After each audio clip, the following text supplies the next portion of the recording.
Thanks, Robbie. I'm very glad to be here.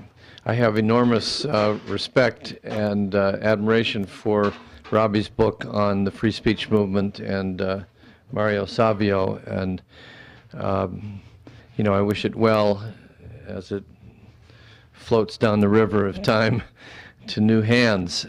And I'm glad to be here, and I know that there's people representing different interests, so I want to be careful and brief in my comments and have most of our time for give and take. I'm a little bit disheveled and tired because I came from Ann Arbor at dawn, where there was a couple of days that were kind of amazing, that took you back to the time of Port Huron or before Port Huron. It was the 50th anniversary of Kennedy's speech endorsing the Peace Corps on the steps of the Michigan Union at 2 a.m. October 14th. This is virtually 2 days ago now, and I was there, and there were 500 or 1,000 students there. There were many Peace Corps volunteers, returned volunteers, and any number of people, particularly Al and Judy Guskin, who were graduate students in Ann Arbor, who were the foremost people in organizing the student pressure, the student campaign to make the Peace Corps happen. This was in a time I call it the Port Huron time, but students of civilization would call it the golden period, right? It's the brief period that everybody remembers, and some people want to forget, in which everything seemed possible. A period of awakening, very brief awakening, and this is before Kennedy's murder and before the escalation in Vietnam, and it was even before the free speech movement and the student movement was just stirring. But I was reminded of the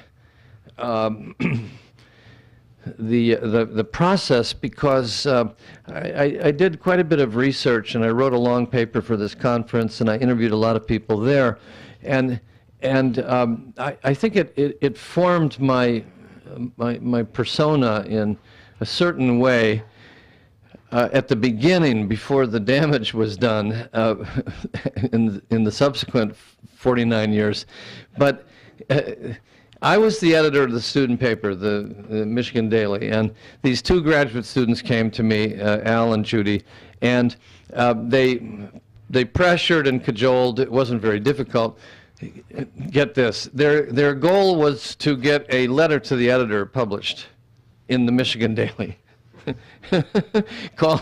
calling for a Peace Corps and inviting students to come to meetings about the Peace Corps. And they thought it was a very big deal that I was then known as Thomas Hayden, because I was still seeking that journalistic career. And they thought it was a very big deal that the editor of the Michigan Daily would meet with them and publish a letter to the editor. Think of all the stories you've heard about the small things that occur inside big things.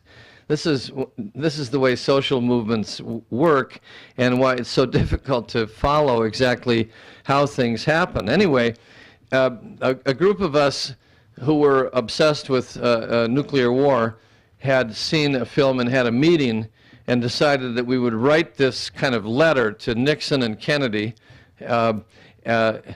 asking for steps towards disarmament.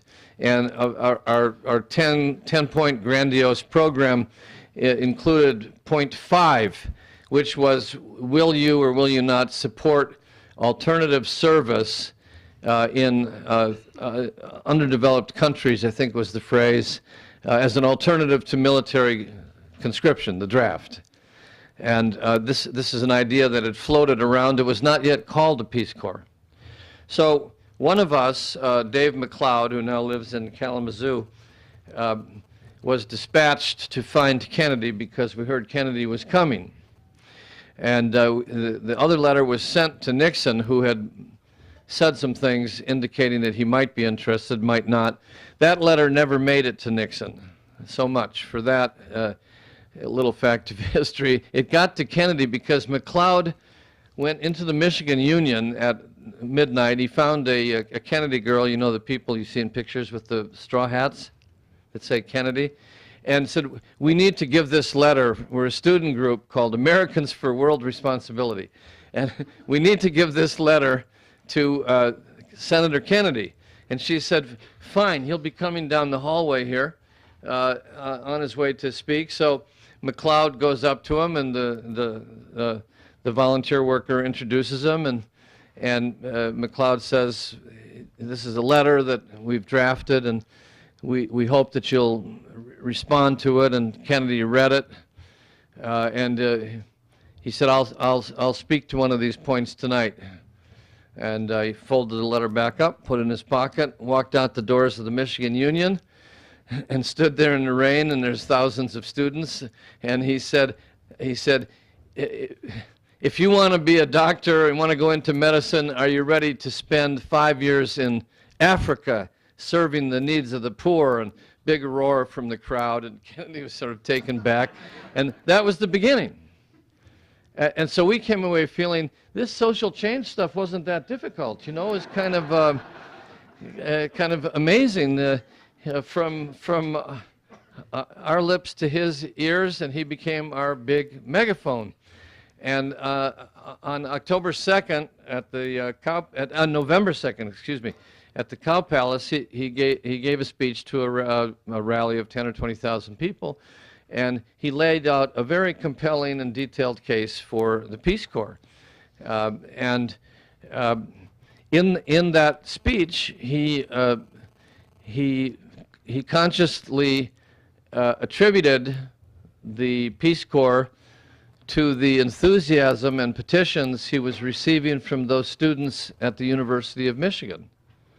So here we are, 50 years later. There have been 200,000 Peace Corps volunteers. There's currently 7,000 around the world. The budget is just over $1 billion. It's, let's say, to put it politely, nothing compared to Afghanistan, but it's more than we thought it might be. And here we are, and the University of Michigan is embracing this legacy of a social movement,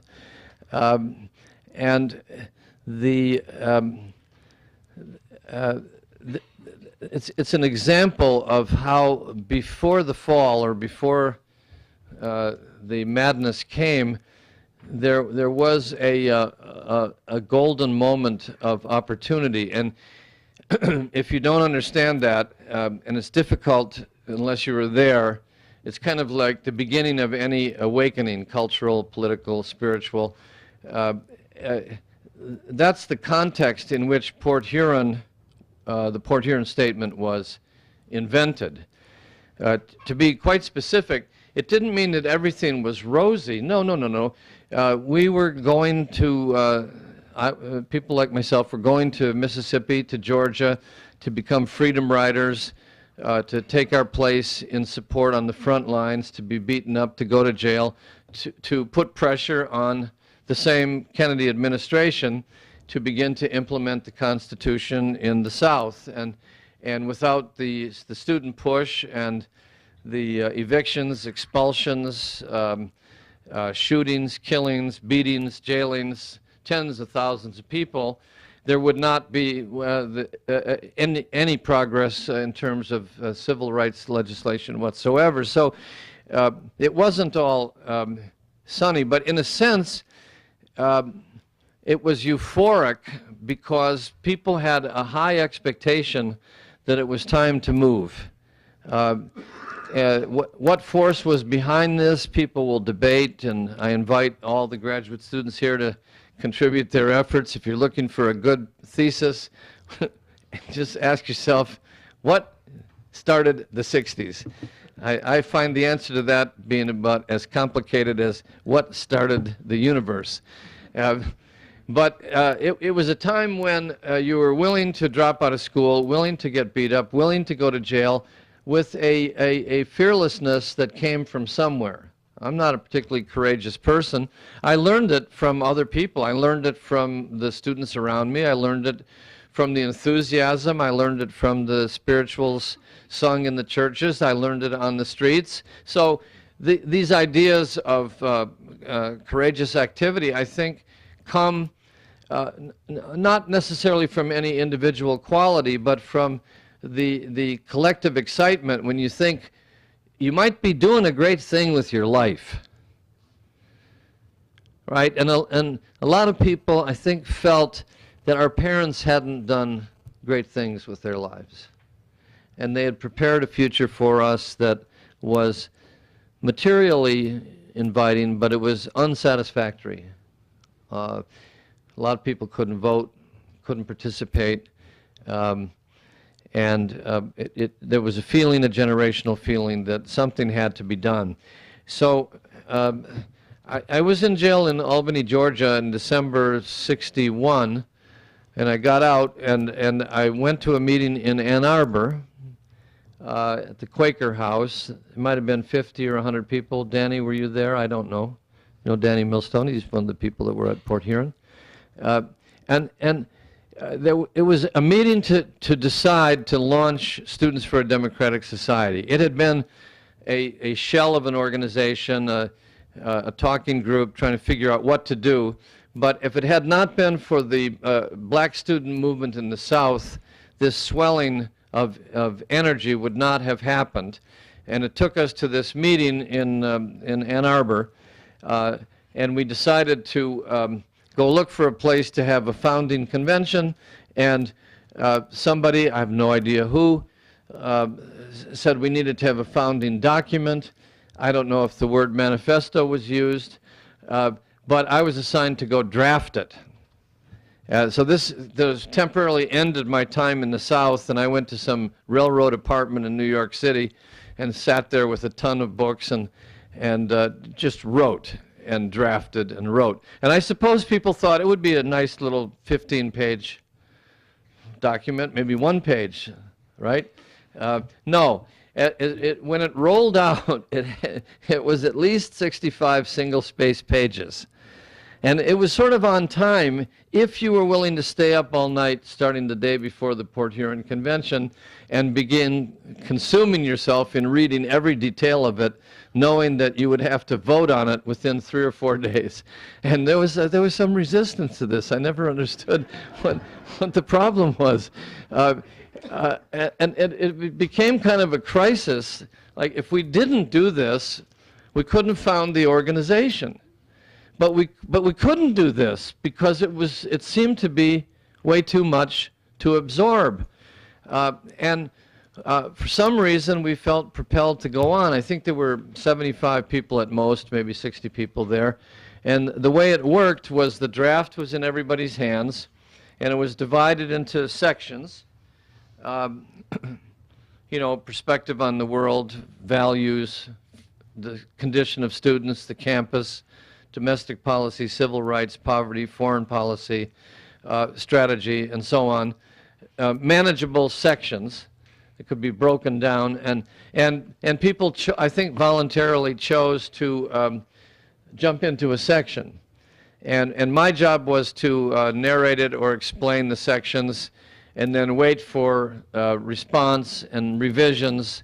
And people found that for process terms, it was best to divide revisions into big and small. They were called widgets and gizmos, but I don't remember what that meant. I have a cat now that's named Gizmo.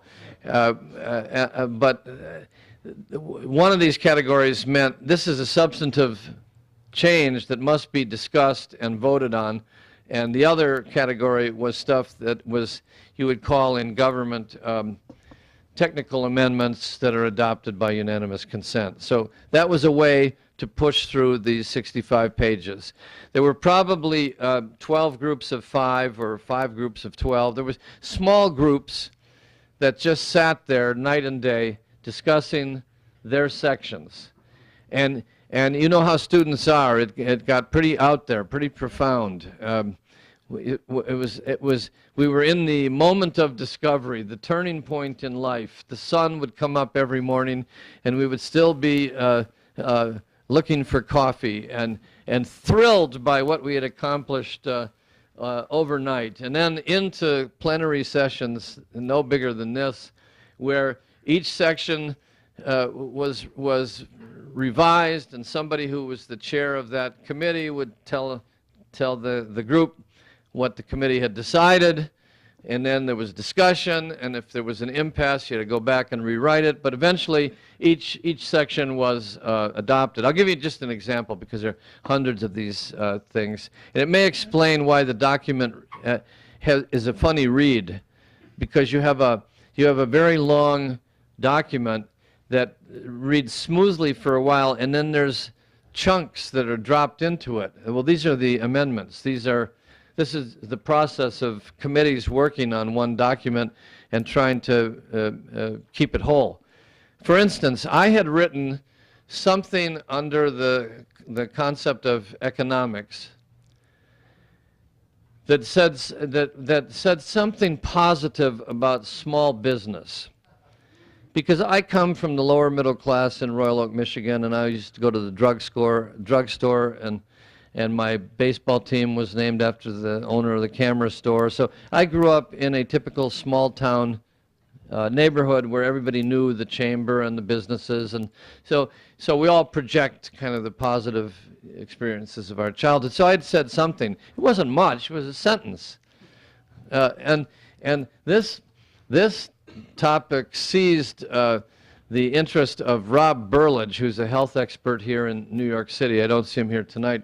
And a whole committee met on this subject about private sector role in the economy, the macroeconomy, the public sector, and so on. And they came back to announce their amendments, their revisions, and Burlage got up and said, we have an amendment to the Hayden draft by brother Karl Marx.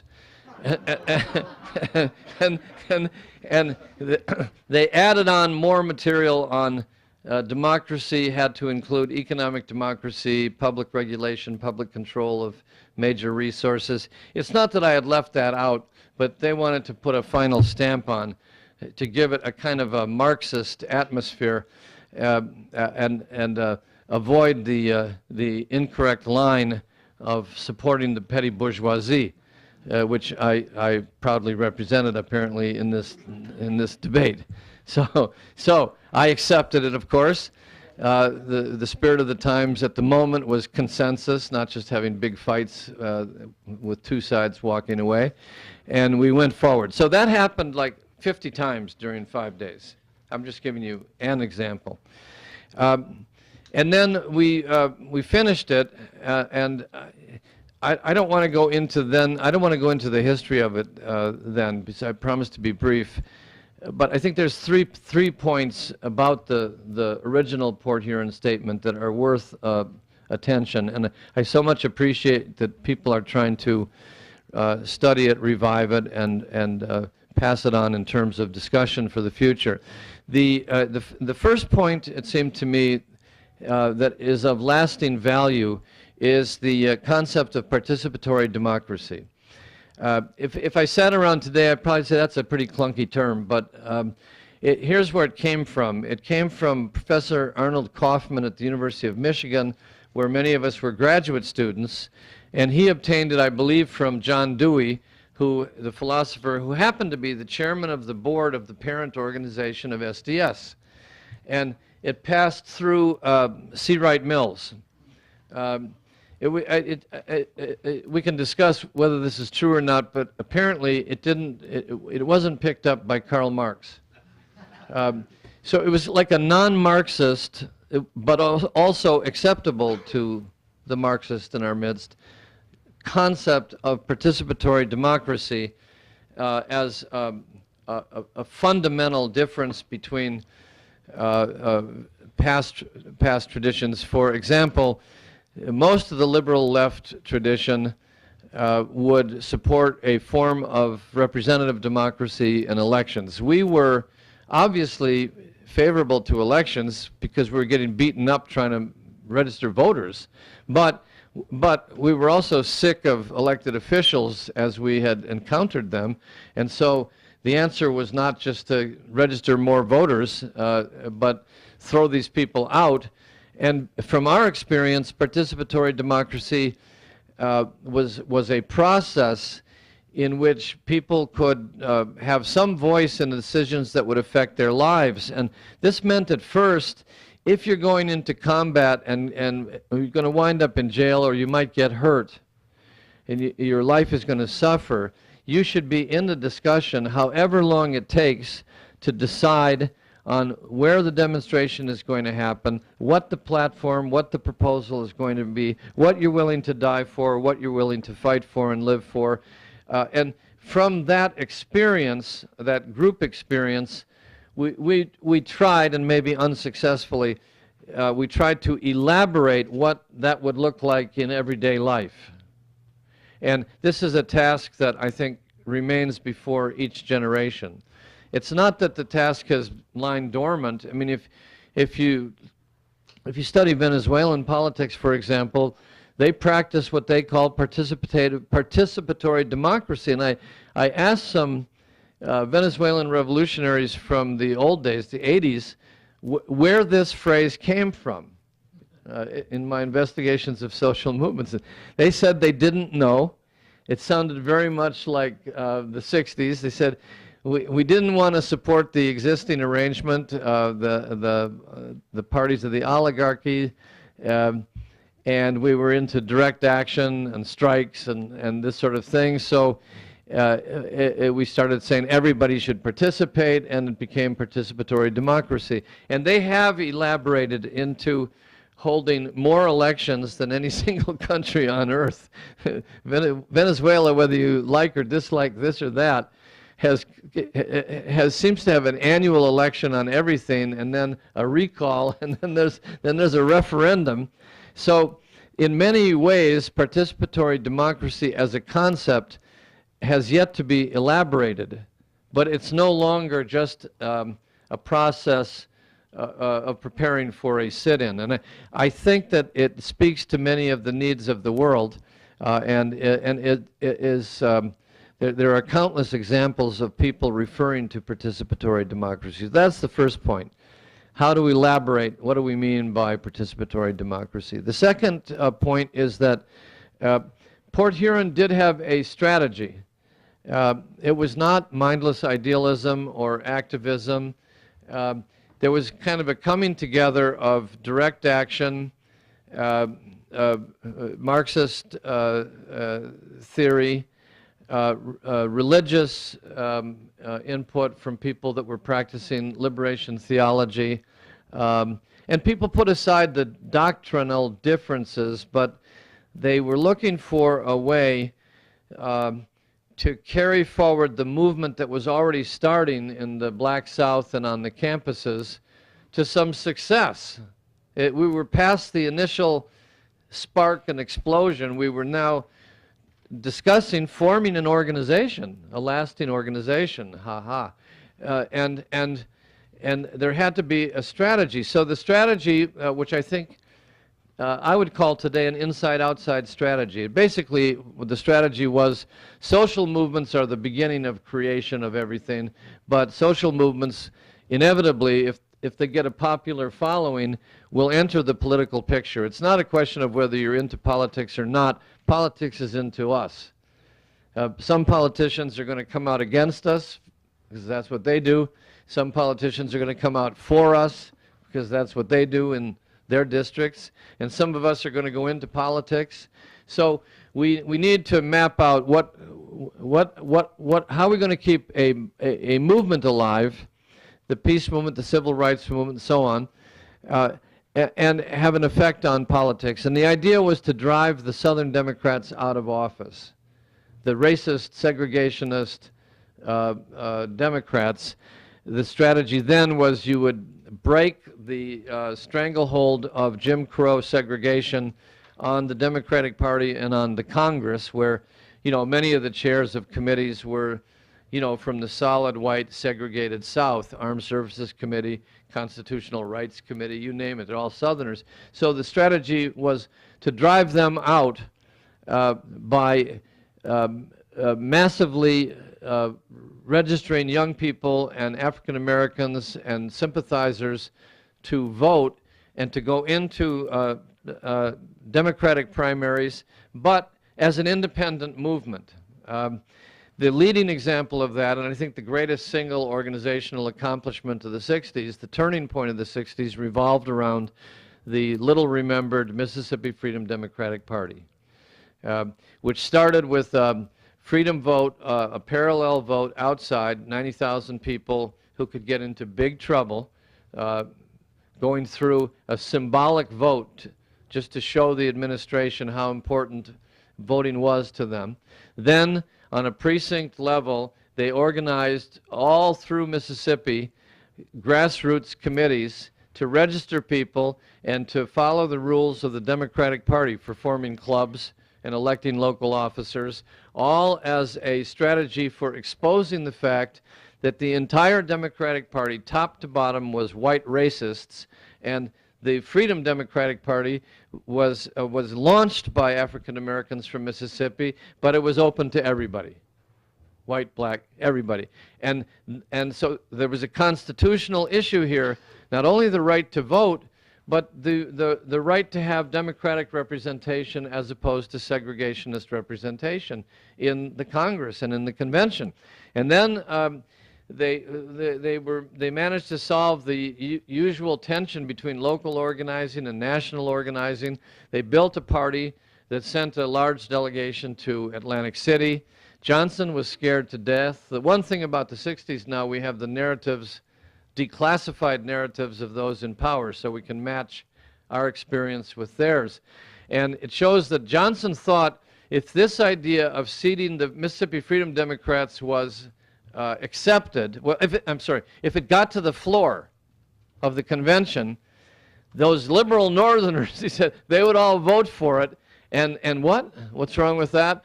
He thought that that would be the end of his control of the party, and the white South would vote Republican, and he wouldn't be reelected in November '64. That was his judgment call.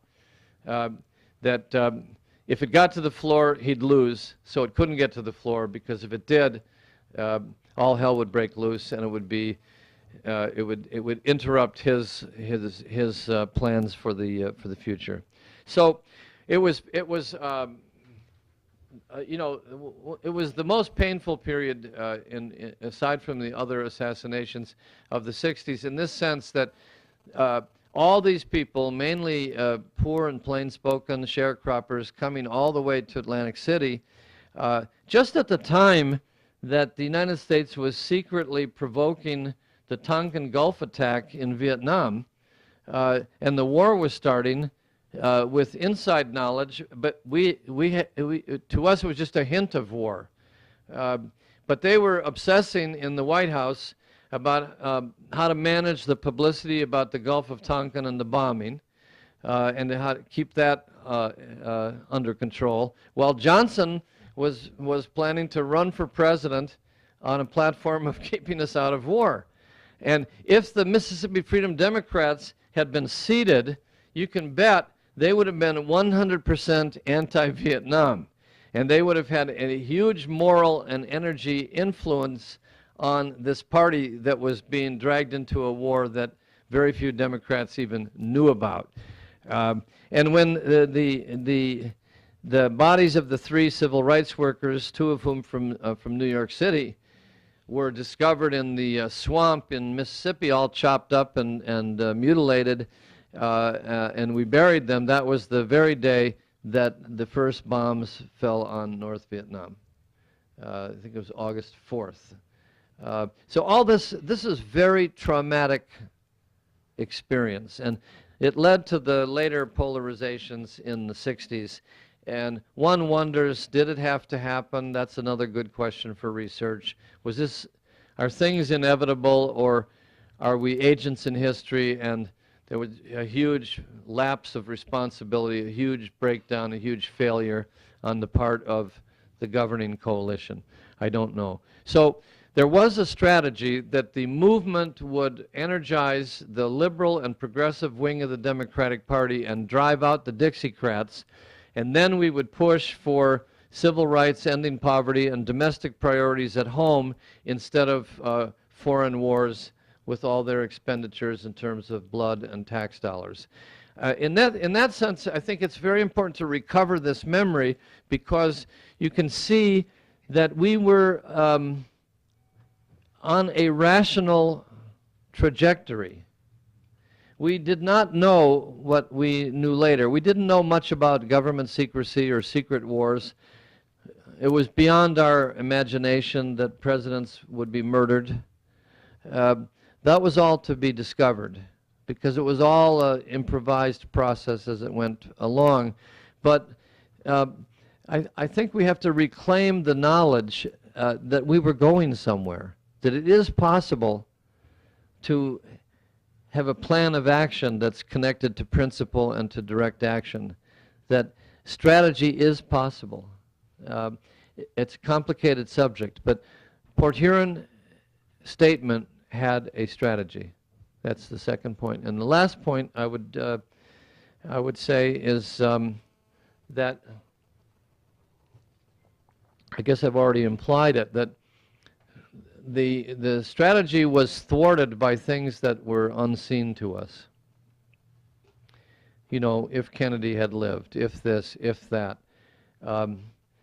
We were derailed by forces or by accidental events or conspiracies. Who knows? This is another great subject for discussion. But the idea was rational. It was possible to generate a majority support in the country for our agenda. It was possible to reform the Democratic Party, but you had to have an independent movement, lastingly, permanently independent, not simply being swallowed up in party machinery, but we couldn't do it without party machinery either. Those were all the notions that were in the air. And I'll simply end there. I think we would have succeeded, like the left has never succeeded, if it had not been for the killing of Kennedy, the secret escalation of the war, and the snatching of all of the country's resources for the killing of millions of people in Southeast Asia, which deprived us of any energy or resources for trying to complete the effort at home. This is not imaginary. I want to say one last thing in one sentence. You will remember, just before Kennedy was murdered, the demand of the March on Washington that I went to, August 63, August 28th. Probably people think it was the Martin Luther King dream speech. It was, but the slogan was jobs and justice.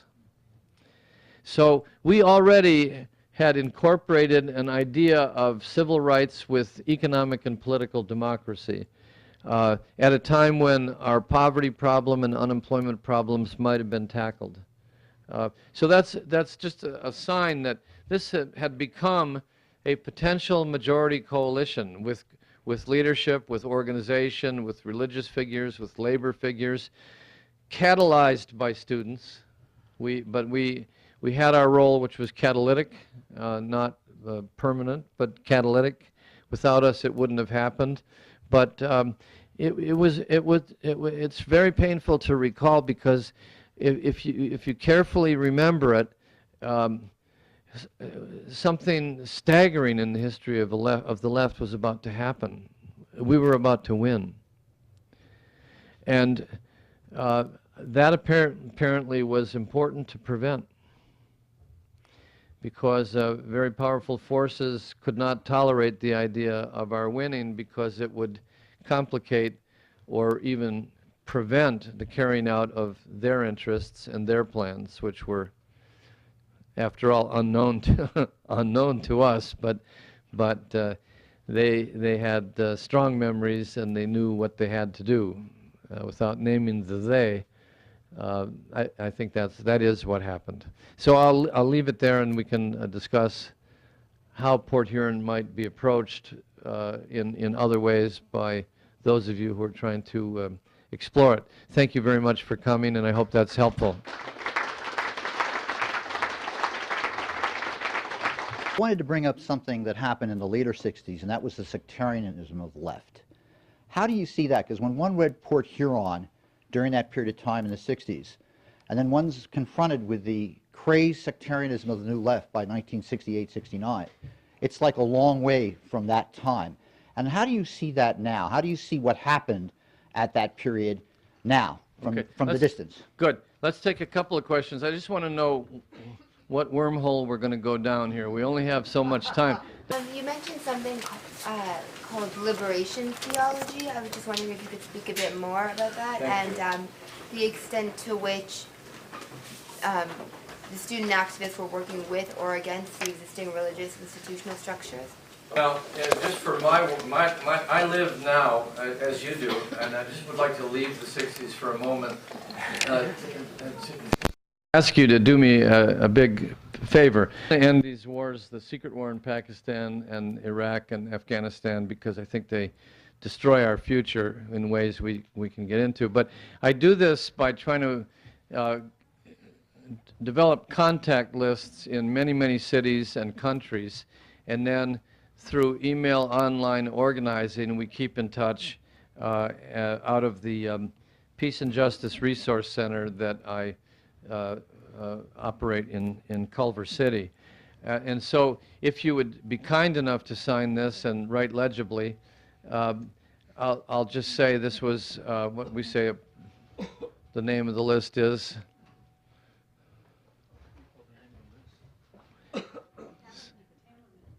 Okay, we can call it the group Taminant. There you go. It's a good idea.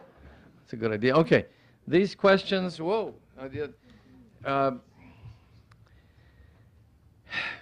Sectarianism, see, this was called the New Left, and I was new and others were left.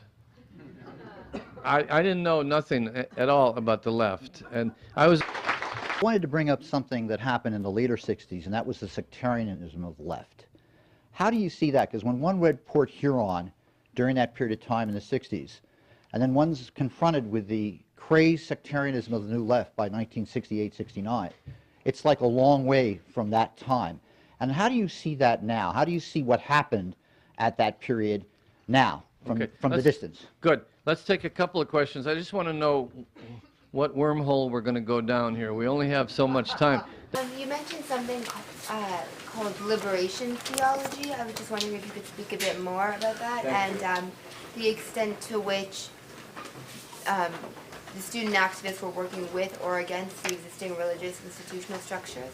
Well, just for I live now, as you do, and I just would like to leave the 60s for a moment. Ask you to do me a big favor. End these wars, the secret war in Pakistan and Iraq and Afghanistan, because I think they destroy our future in ways we can get into. But I do this by trying to develop contact lists in many, many cities and countries, and then through email online organizing, we keep in touch out of the Peace and Justice Resource Center that I operate in Culver City. And so if you would be kind enough to sign this and write legibly, I'll just say this was what we say the name of the list is.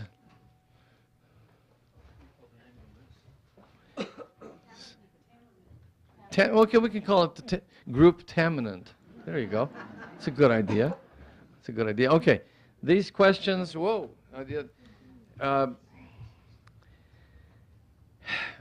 Sectarianism, see, this was called the New Left, and I was new and others were left. I didn't know nothing at all about the left, and I was so much time. You mentioned something called liberation theology. I was just wondering if you could speak a bit more about that and the extent to which the student activists were working with or against the existing religious institutional structures. Well, just for I live now, as you do, and I just would like to leave the 60s for a moment. Ask you to do me a big favor. End these wars, the secret war in Pakistan and Iraq and Afghanistan, because I think they destroy our future in ways we can get into. But I do this by trying to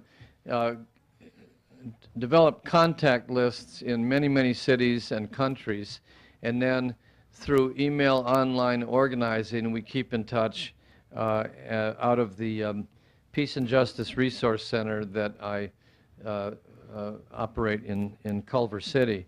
And so if you would be kind enough to sign this and write legibly, I'll just say this was what we say the name of the list is.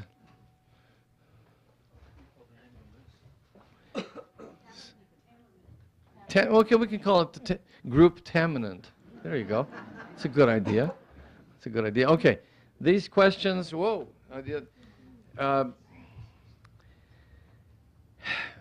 Sectarianism, see, this was called the New Left, and I was new and others were left. I didn't know nothing at all about the left, and I was always being inspected by leftists, like, why would Hayden, a Roman Catholic coming out of Father Coughlin's fascist church, be joining this left-wing movement? And I would always say back, good question, good question. So it was a blend, and I was a student editor, and my family had no political background, and I'd never been at a political meeting in my life. I was a pure convert to the student civil rights movement in the South, and to the cause of voiceless students in the universities, where we were just treated as people not to be heard from, and so on. And on the left side of the equation, I knew of, from word of mouth, that the left had a tendency to quarrel and you know, shoot each other, and it was usually attributed in a really prejudiced way to certain zip codes in New York City and Brooklyn, and to European immigrants who, if they were fully pure Americans, would not engage in this kind of lowly behavior, which all came from immigrant insecurity. That was the theory. So I thought, well, that's not going to affect me, because I'm not them. But this is to say, the faction fighting you describe at the late 60s, the Port Huron Statement was stillborn for a brief time, because these factions, indeed in New York City, not far from this building, did everything they could to completely destroy SDS and tear up the Port Huron Statement. And I don't want to get into it. It's so disgusting. But I just want to tell you that we narrowly escaped with our lives from the clutches of sectarianism in 1962, and we fell right back into it on our own doing, as if it was somehow imbued in our DNA. So it started again in 66, 67, 68, 69. And I remember in 69, one of my friends in SDS at the time, I was standing on the street corner in Chicago, and this person said to me, "We're off the pig." And I said, "What are you talking about?" I wondered if a police officer had been shot. I should know what are they talking about? And he said that they closed the national office of SDS. In other words, people had turned so in on themselves that it was a moment of triumph to close the doors of the office that you had created only 5 years before. And there are many factors in this that can be researched. The role of provocateurs and agents and intelligence agencies has never been fully explored. But it was, it's like a virus, and I think you need prevention strategies and treatment strategies. I mean, it's just a nightmare to enter the world of the left in that sense, because all kinds of terrible things happen. Good people are immediately driven out because you don't want good people. You have just the right balance. You don't want to add 10 new people. God knows what will happen then. There's all kinds of psychological processes and vettings and things that we did not think were necessary, because we were so enveloped in a kind of spontaneity that somehow everything would work out because it always had. But the always was like a 1 year or 2 year period in our lives. And that's all I can say on sectarianism. One might add that when things get extreme, people want certainty, and they look for dogmatic explanations to justify what's about to happen to them.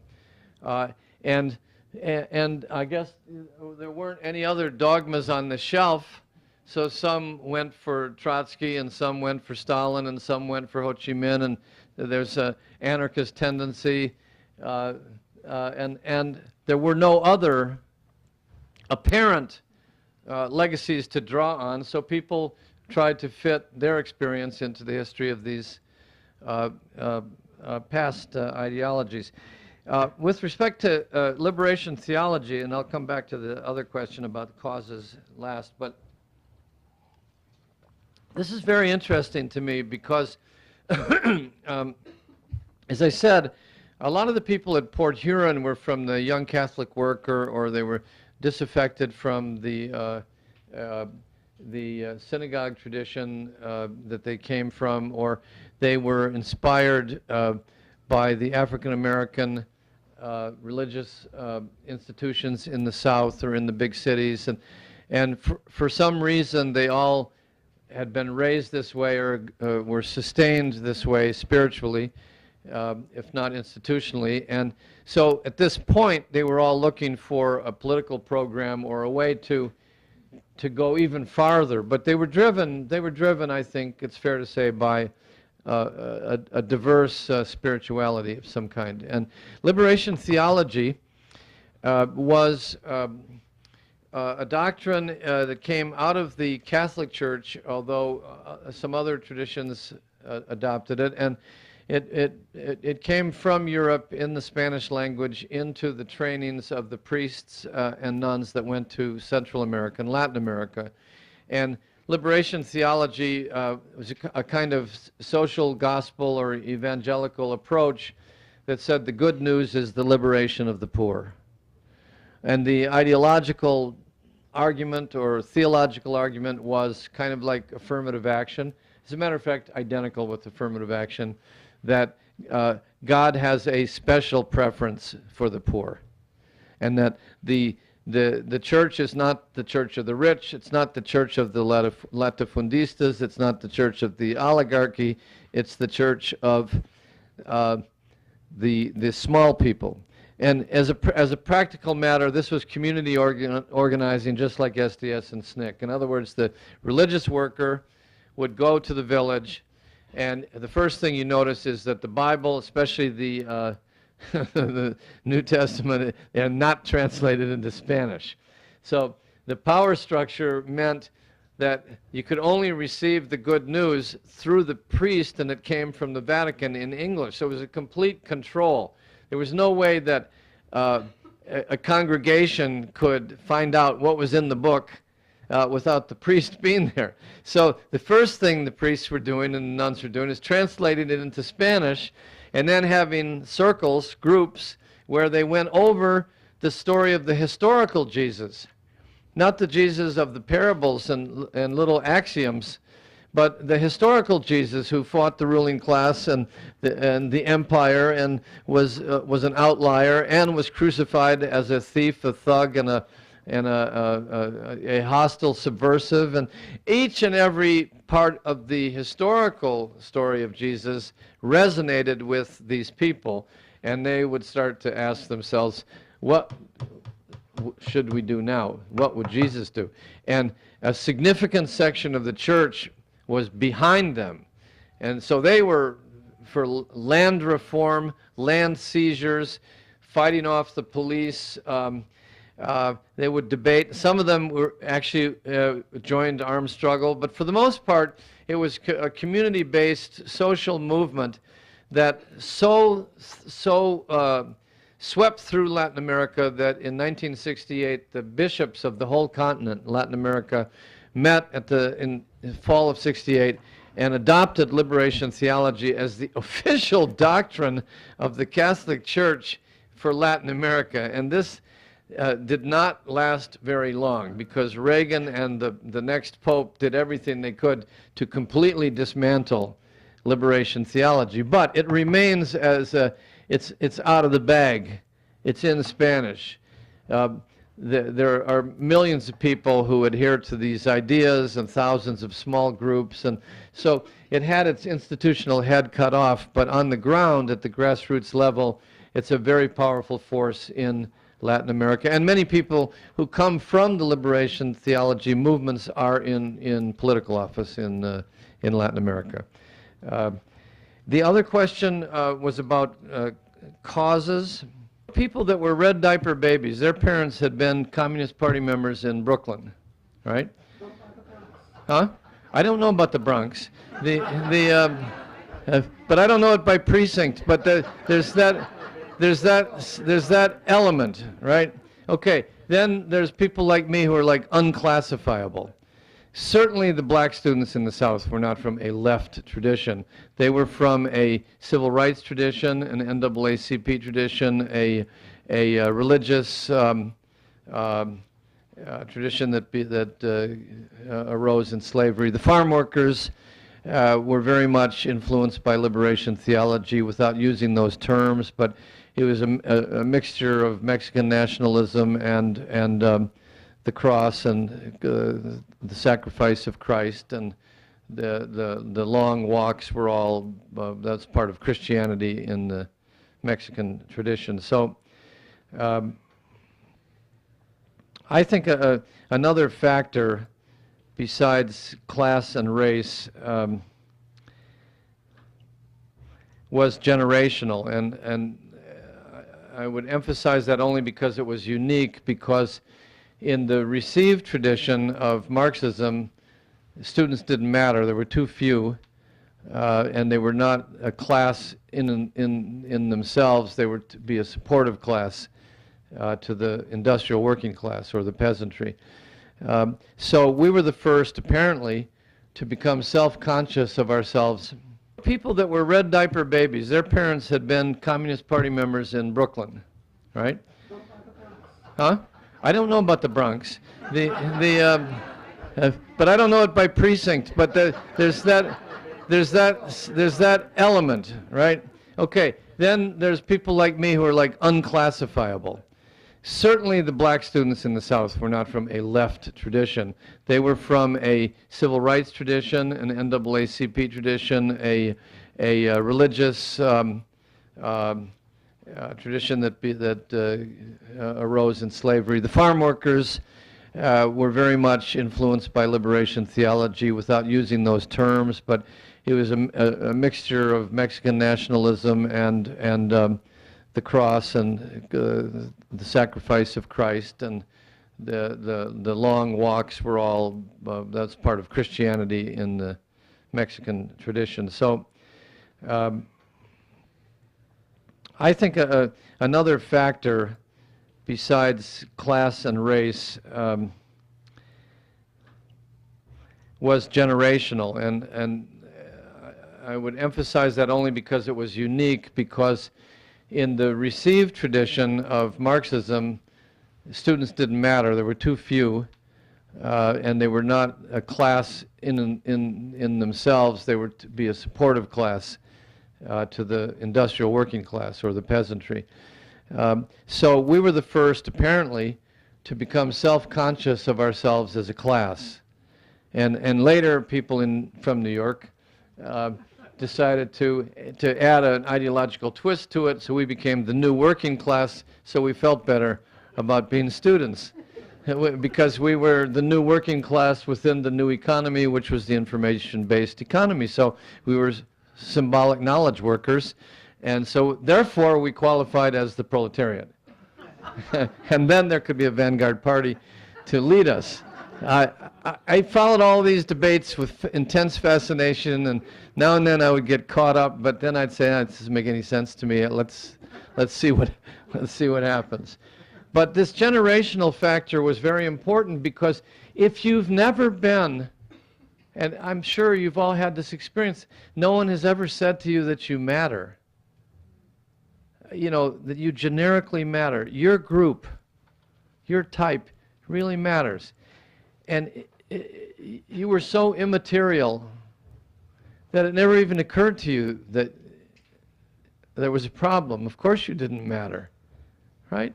Now and then people would try to do something but never got anywhere. So it was very empowering to a point of intoxication, the idea that students mattered. Very, very important. And then, so that's the first side of the generational thing. And the other, my sense is that while a lot of people inherited a radical tradition from their parents, they were in a numerical minority, but I don't know that. What I know is that there was friction with parents.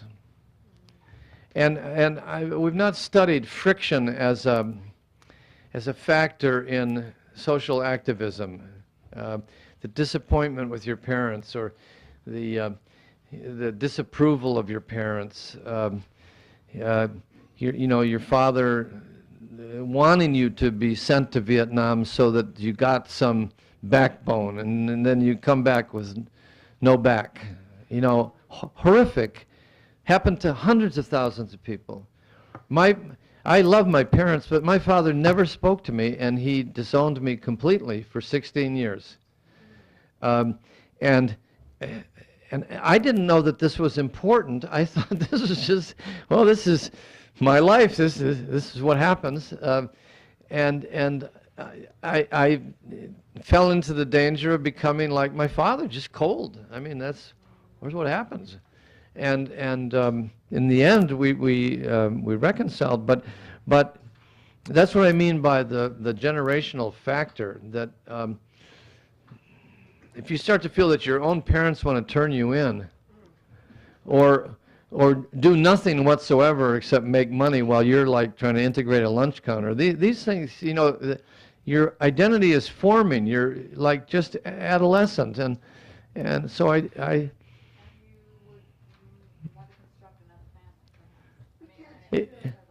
well, you would generalize that your parents represent authority, and authority doesn't get it. Look at the early Dylan lyrics about, you know, clueless adults and so on. It's all there. It's a transitory thing because I don't know how long it lasts, but it's a seminal thing. If you're trying to, I'm trying to understand why somebody becomes an activist or why a movement starts. It's only important for that reason, because it affects what I say to audiences or questions I ask, and it often comes up. I feel there's a discontent with what your parents have done is a greater factor than you're so happy with what your parents have accomplished that you want to be just like them and carry the torch. But there's both. There's a spectrum. Yeah.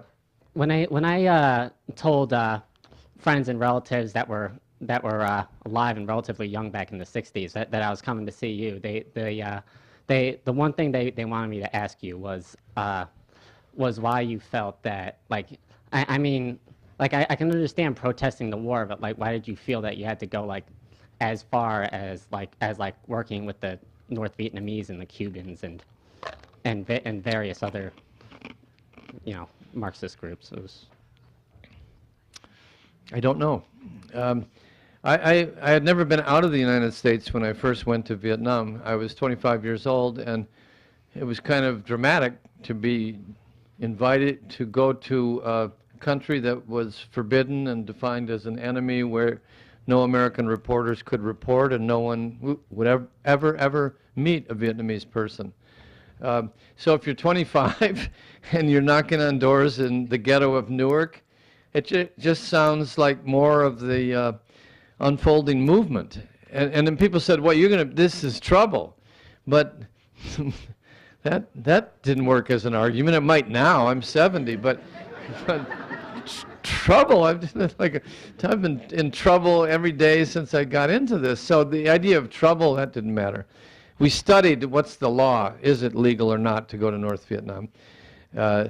and we fought the State Department on that. But I thought there were pretty good arguments that first of all, we're bombing a country where there are no U.S. reporters and no eyewitnesses.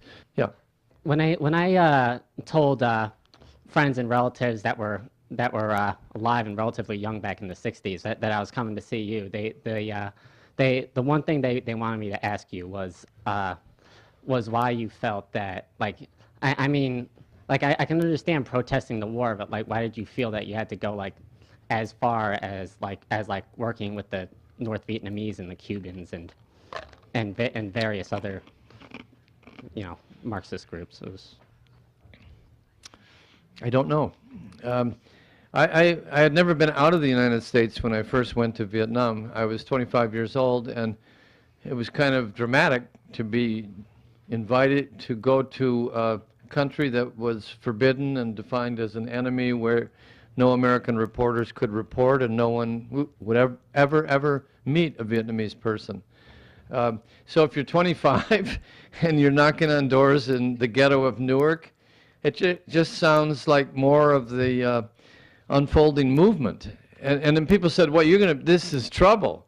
But that didn't work as an argument. It might now. I'm 70, but trouble, I've been in trouble every day since I got into this. So the idea of trouble, that didn't matter. We studied what's the law, is it legal or not to go to North Vietnam?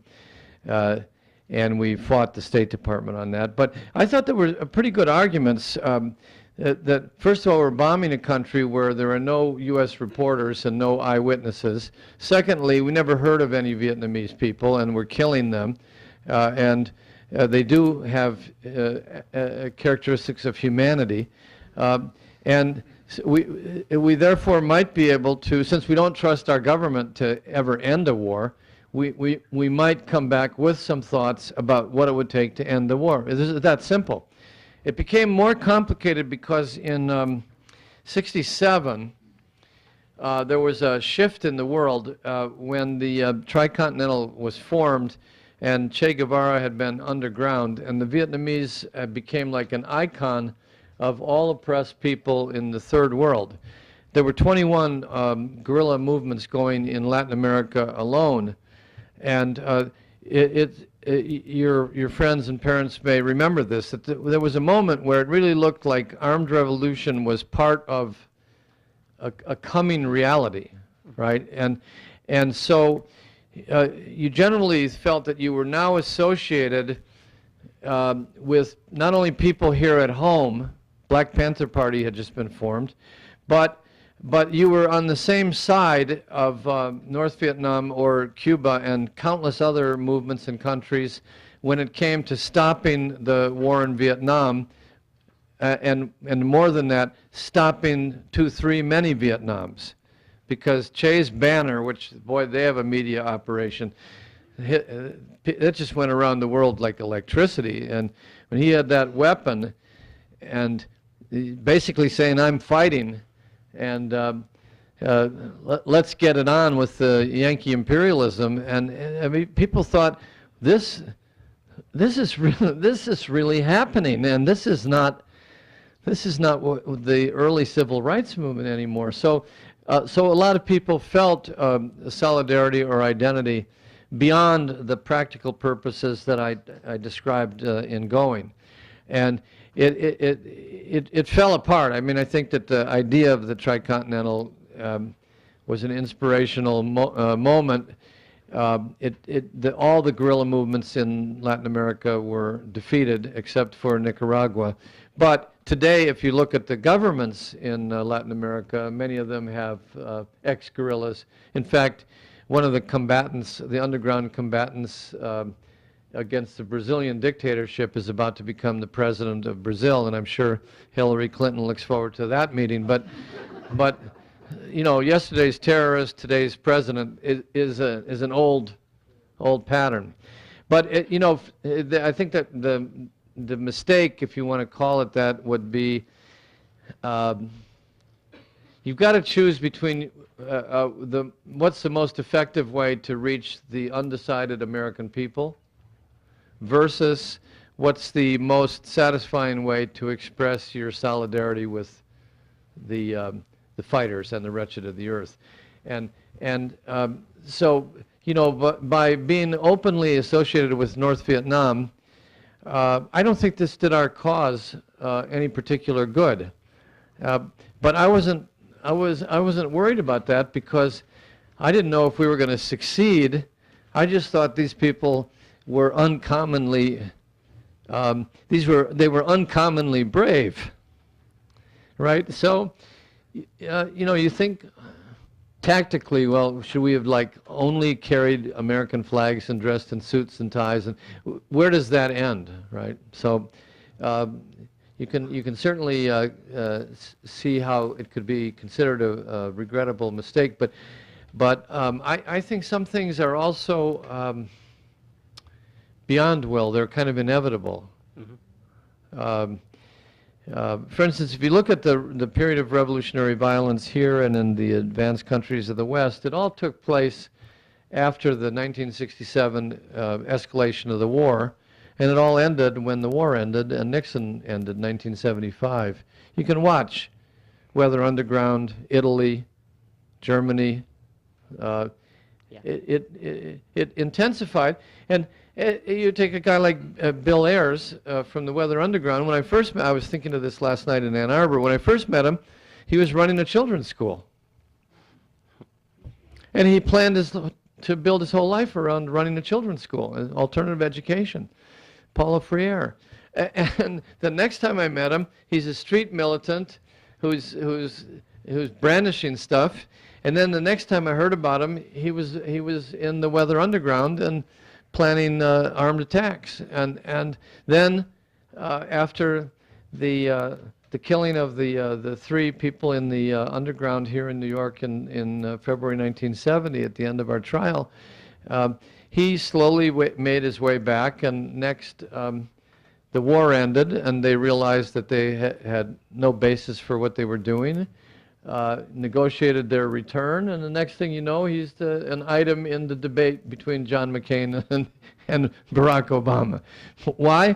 Because Professor William Ayers is on the board of a foundation in Chicago that gives money to, guess what? Small school experiments, and Obama is briefly on the same board before Obama learns what's going on and moves on to safer territory. So Ayers is back right where he was. And I can give you countless stories of people whose whole identity is altered dramatically and totally by the events they go through, like a storm, and then when the storm ends, they kind of revert to the way they were, hopefully wiser as well as older. But do we have control over that? I won't go into that argument. I don't know if we have, but it's certainly clear that these storms take people off the course they were on, and if the storm ends, they kind of revert to the character that they were. I think I'm in that category. Anyhow, it cost at that time $65 a month, and I had a roommate. And that, I think, explains a lot of why students had that special freedom, because they didn't have that kind of economic pressure on them. And I'd like you to sort of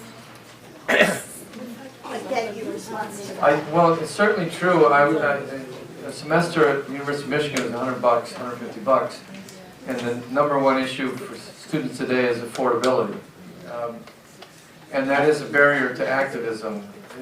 It's almost like speed up in an industrial plant where the professors speed you up, and so the idea of going to a meeting like this for a student means you're at a competitive disadvantage to other students who are studying, unless you duck out while they're drinking, or you're getting credit for coming to this meeting. So we never had any such worries. So I think that's right. But it wasn't affluence because, you know, another New Yorker, Michael Harrington, was in '61 writing his book on poverty that got to the desk of John Kennedy and was published in New Yorker magazine. And it coincided with the civil rights mood of the time because civil rights and poverty were interlocked. So it was a time of rediscovery of poverty. John Galbraith was writing about poverty amidst affluence, squalor amidst affluence. So I think we did have more discretionary time. Yep. On the other hand, today, like at the Michigan Daily, you can put up the paper at 2:29 a.m. and it goes out online everywhere in the world at once. The print edition arrives 5 hours after the paper has already gone out. So the tools at the hands of young people are quantum leaps greater in terms of outreach capacity. I don't even know how we reached each other. You could like go just write a paper on that. One of my ex-wives dug out in her basement recently a box that had letters. I said, give me those, I gotta read these letters. And it was like letters that were sent with stamps and handwritten, you know, about coming meetings on very big things like the March on Washington, or who was going to this meeting in Fayette County, Tennessee or something. And it was all like handwritten letters. And telephones, remember that? And long distance telephone calls. We were traveling at the speed of light without the tools. We really were. Yes? Okay, you mentioned that participatory democracy was one of the kind of founding ideologies of SDS and the Port Huron. I'm interested in knowing, how did that ideology play out with the story of women and gender within SDS? And did you see, that's question number part one. Question part two is there a change over time as far as women's roles, the women's role within the student movement, particularly SDS, from the early 60s to the late 60s? Well, actually, there's been a lot written on this. So, and maybe you've already read it. I don't know what I have to add. The Port Huron Statement uses the word men in place of human beings throughout. And there was not a woman or man that objected to this use of that word at the time. And you can reflect on that in any way that you like. It's one of those things that, since it's not discussed, you can only project whatever feelings you have on that fact. Port Huron was 1 year before the Betty Friedan book. Port Huron was June '62, Betty Friedan was '63. First time any women that I knew in the SDS arena had been introduced to this idea of feminism. So Port Huron is ahead of feminism. And I think the answer to your question is, the answer is contagion. Right? Ripple effect. If you start arguing for civil rights for somebody and half the room wakes up to the fact that they don't have those civil rights either, the example of the first group stimulates the new group both as an inspiration and as an aggravation, both at the same time. And you can just follow this all the way through the 60s to the Greenwich Village Gay Liberation Manifesto in 1969 and the riots at the tavern, Whitehall, Stonewall, to the Stonewall Democratic Club. See, it all becomes absorbed in the Democratic Party. But that's my best guess. And again, I don't think social movement theory has many answers to this, because I find myself using analogies like to the weather, as in, you don't need a weatherman. No, I mean literally, like an electrical energy starts and it passes almost immediately to people who are inspired and at the same time feel they're left out. So there's reason why women's liberation was closely connected to chauvinism in SDS and across the left, And you'll notice that what became known as women's liberation started in the same way as liberation theology, with consciousness-raising groups. I don't remember if they were called that. No, before the group met, or after the group met, did they start saying, we are consciousness-raising groups. But all of a sudden, these spontaneous meetings of women were happening everywhere. Triggered in part, large part, by exclusion from the New Left or from civil rights groups. I think, as you probably, I'm sure you know, there's been a lot written about this, and it's one of the more, I think it's something we can be more sure about. Do you have anything to add from what you No, perceived? and the one thing that I know from kind of my research on Black student movements and speaking to people who are actually there, the men kind of sheepishly sort of do the mea culpa and say that we literally didn't have the language to even understand our chauvinism. And the older version of me looks back on the younger version of me with a little bit of chagrin, and to a certain extent, particularly the early 60s versus late 60s, there was kind of this movement within the female members of the organization to assert more power and authority. So, in many ways, That's correct. That's right. And the organizations broke up and were rearranged with the emergence of National Organization for Women and so on. But I think that chronology is what happened. I'm just talking like sociologically. I think that is what happened. Thank you. Others may have other. Robbie, you want to answer? I know we used to discuss this like 5 years ago. What? I was in your class. At Occidental. But you always spoke about movements moving from the margins to the majority. Why do you think nothing's happened really still 5 years later?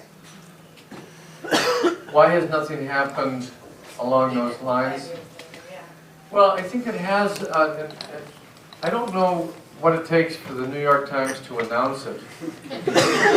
You know, there was a Beat Generation before there was a Beat Generation announced by the New York Times. You know that.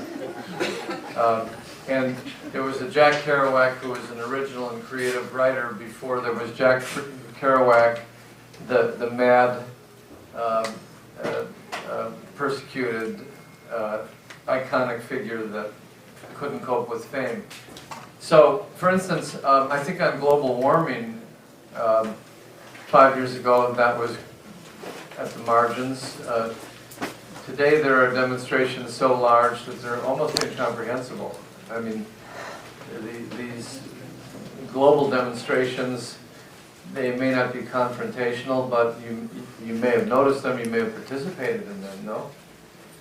Millions of people this year have been on that issue alone. And it's followed the usual course. Global warming is seen as a fringe idea, becomes, Robbie, you want to answer? I know we used to discuss this like 5 years ago. What? I was in your class. At Occidental. But you always spoke about movements moving from the margins to the majority. Why do you think nothing's happened really still 5 years later? Why has nothing happened along those lines? Well, I think it has. I don't know what it takes for the New York Times to announce it. You know, there was a Beat Generation before there was a Beat Generation announced by the New York Times. You know that. And there was a Jack Kerouac who was an original and creative writer before there was Jack Kerouac, the mad, persecuted, iconic figure that couldn't cope with fame.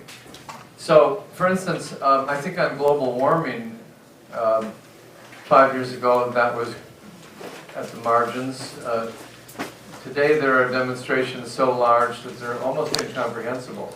I mean, these global demonstrations, They may not be confrontational, but you may have noticed them, you may have participated in them, no? Millions of people this year have been on that issue alone. And it's followed the usual course. Global warming is seen as a fringe idea, becomes a mainstream idea through direct action, through education, through political campaigns. By the time it becomes a mainstream idea, success overtakes it, and people start to divide into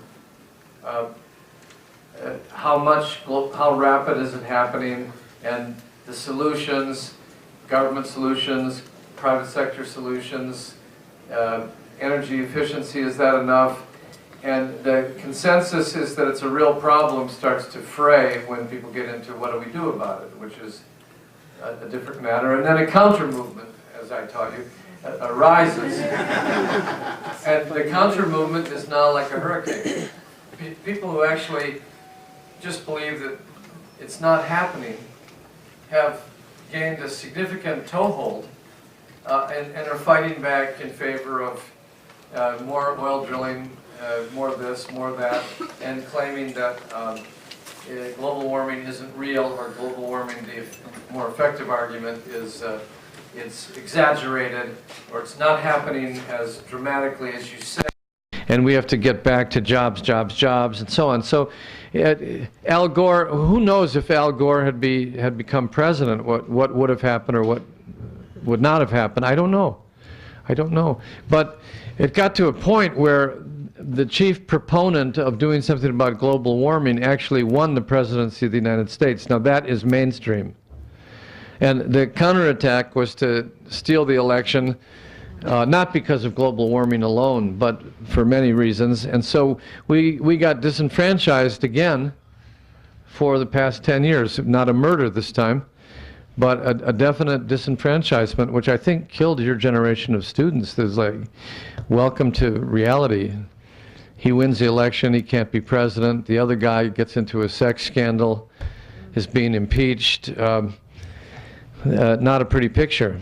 But I think global warming is the example. And I do think, more slowly than we want, global warming will be addressed. There will be massive reform of energy policy, green jobs, and the rest of it. It's now more, to me, it's more a matter of time. And it's more difficult when you win to implement than it is when you're protesting and singing and trying to raise consciousness. It's not as complicated if you're willing to stand up and be counted. Yes? Associated with them, and I'd like you to just talk about them for a moment. Noam Chomsky and Howard Zinn. And the two of them had, this is a kind of a lighter question for you, the two of them had very different approaches to a subject I'd like you to think about or think out loud about. It's over my pay grade. Noam Chomsky says that sports are irrelevant to anything socially interesting or conscious, and who cares when it's a sports event. Whereas Howard Zinn says, at a sports event, and like a baseball game, it's always interesting because you never know who's going to win, unlike an election where you know that you're going to lose. So, Zinnite or a Chomskyite, we immediately, let's have a faction fight over this. Let's not let an opportunity for divisions be passed. I don't know what the question is. I mean, I met Noam Chomsky in '67 when he was typing out that famous article on the irresponsibility of intellectuals for the National Review of Books, and I met Howard and Rosalind Zinn in 1961 when I moved to Atlanta, and they had integrated themselves into Black College, Spelman, and they were in the thick of the civil rights battle during the direct action phase. So I've known them a long time, 35 years, 50 years, and who can say where we would be without their work? I think that their work needs to be built on. I really don't believe you should go from celebrating Marx to become a Marxist. I don't believe you should become a Chomskyite or a Zinnite. I think that's the end of growth. Growth comes from picking up where they left off. And it's a collective process because each individual sees something a little differently. Chomsky, I think, comes out of the a certain anarchist tradition of the 1930s, well before my time. He says things that don't connect with my generational experience. He doesn't think there was any difference between Kennedy and Johnson, and that Vietnam would have happened on schedule. Zen really, I've taught his book. Yeah, I've taught his book. He's a perfect example of margins to the mainstream. Roz is helping him along in their basement over in Boston somewhere, and finish this damn book, which consists of worked over lectures over many years. That's why it kind of tails off towards the end, and he gets it done, and you know, lo and behold, 1 million copies are sold. So he gets mainstreamed. And Matt Damon is his neighbor, and he wants to put Howard on PBS and tell the whole story on mainstream television. And then the guy dies in a swimming pool in Santa Monica. Where I pick up on Zen is I find myself completely enthralled and indebted to the histories he recounts of social movements.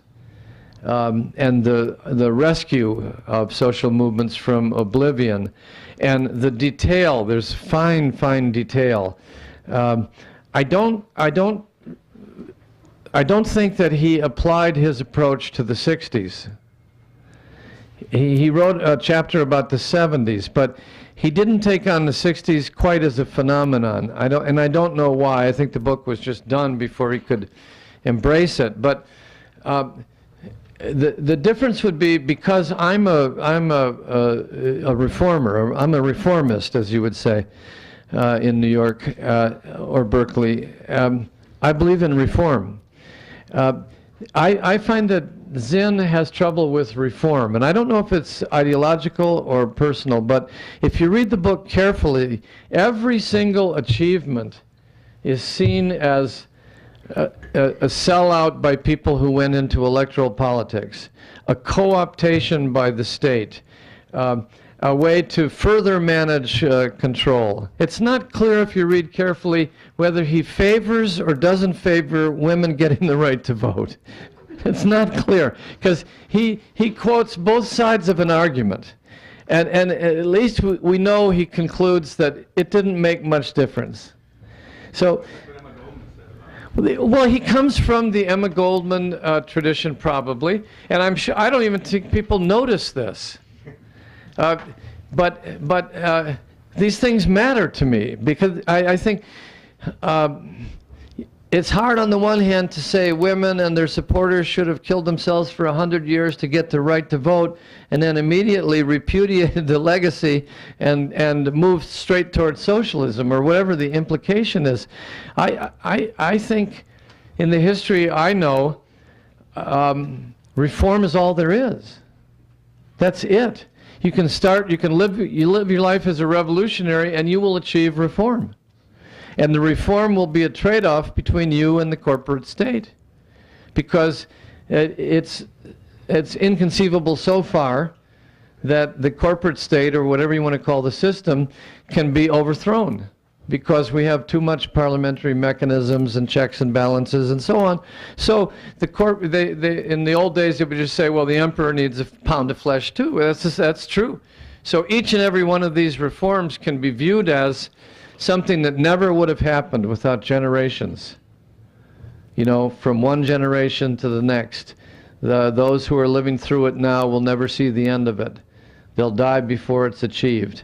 Those who started it have been long dead. That's a suffrage phrase, right? Phrasing. Forgive me if it's off a word or two. So I don't like this. I would like to fight it off. I can't stand it, but it happens, and I'm not going to say you know, like there's no difference between Gore and Bush. There is, and I'll tell you what it is. Just one simple thing. I work on the streets of LA on gang and police issues, and the difference is in the Clinton White House, the FBI was empowered, I mean the Justice Department was empowered to litigate against city police departments and hold them to civil rights standards and take them over until they reformed themselves. That's what happened in LA. Here's how it happened. Al Sharpton started screaming at Clinton in a meeting during a period that Clinton was a little touchy about losing his base with the African Americans. Clinton had a hard-on crime bill rolling through.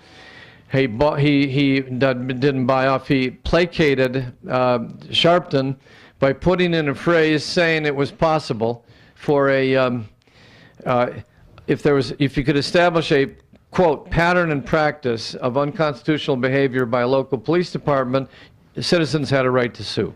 For me, since I'm always an organizer, it's inconceivable not to notice this difference, because it would really matter to police brutality victims in the streets of LA.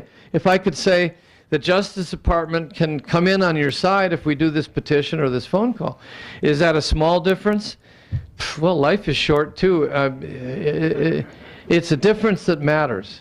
And I think Howard maybe had a different approach to these things. He would become really caught up in people's movements, absolutely.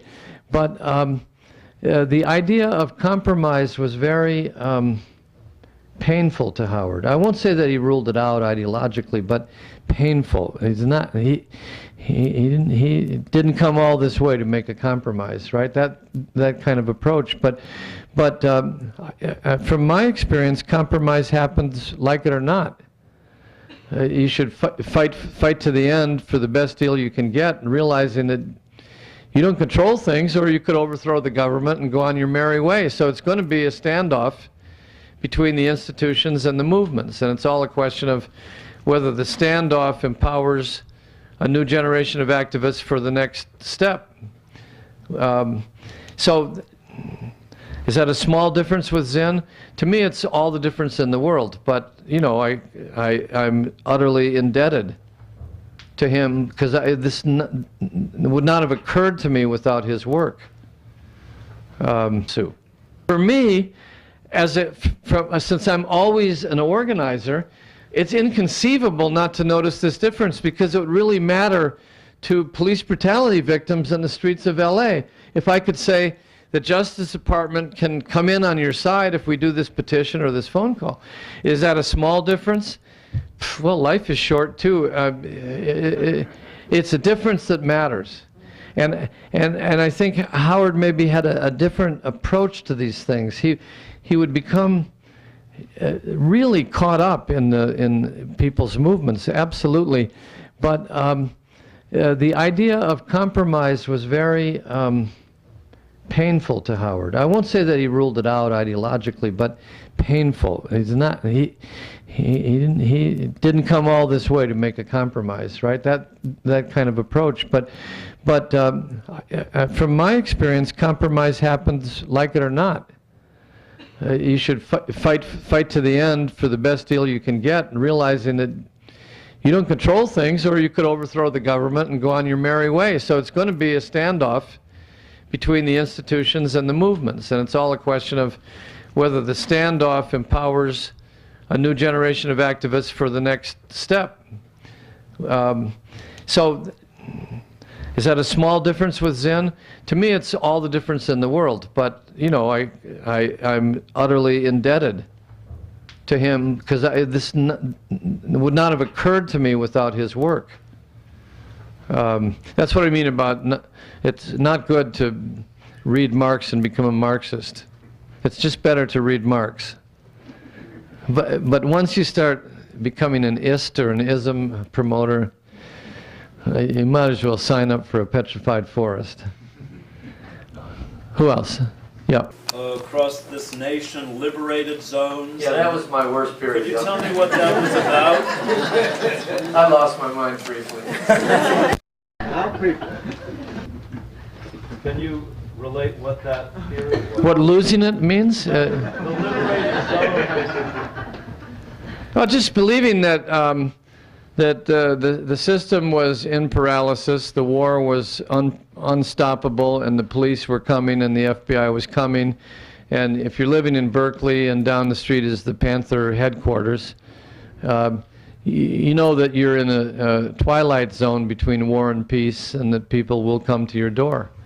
And so in that situation, thousands and thousands of communes were formed. I was in one. That history is unwritten, but it's a fact. There's 5 or 10,000 communes, and they rose and fell with that same escalation of the war and decline of Nixon in the war. Self-defense and electoral initiatives like community control of police, anything that would like consolidate a supportive community for radicals with a sense of persecution and some kind of coming calamity.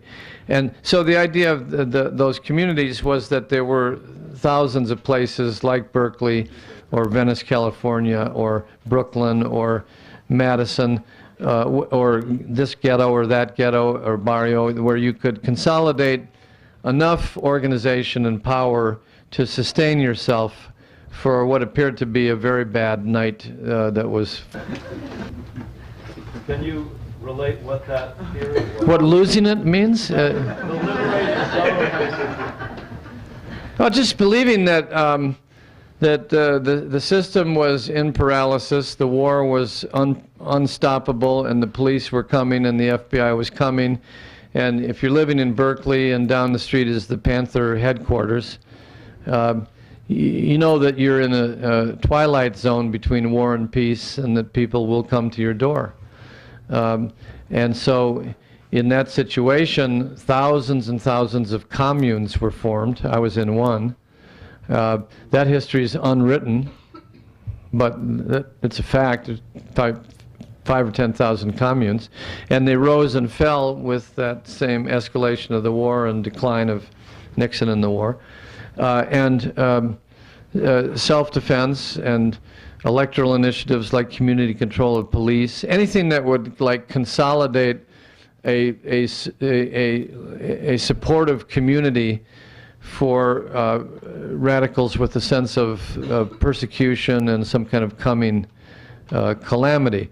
And so the idea of those communities was that there were thousands of places like Berkeley or Venice, California, or Brooklyn or Madison, or this ghetto or that ghetto or barrio, where you could consolidate enough organization and power to sustain yourself for what appeared to be a very bad night that was falling on us. And it's no accident that I believe I wrote that book during or immediately around the time of the Chicago conspiracy trial and the formation of the Weather Underground and the arguments that Vietnam couldn't be stopped, and Nixon was setting up this juggernaut. So I think I had a false perception of what was coming based on evidence, but there's evidence for everything. There's evidence that the world is flat. But at a certain point, but I think I was wrong, and it's just a matter of improvising and changing your judgment as you go. But that's the best I can do to explain it. Hey, thanks.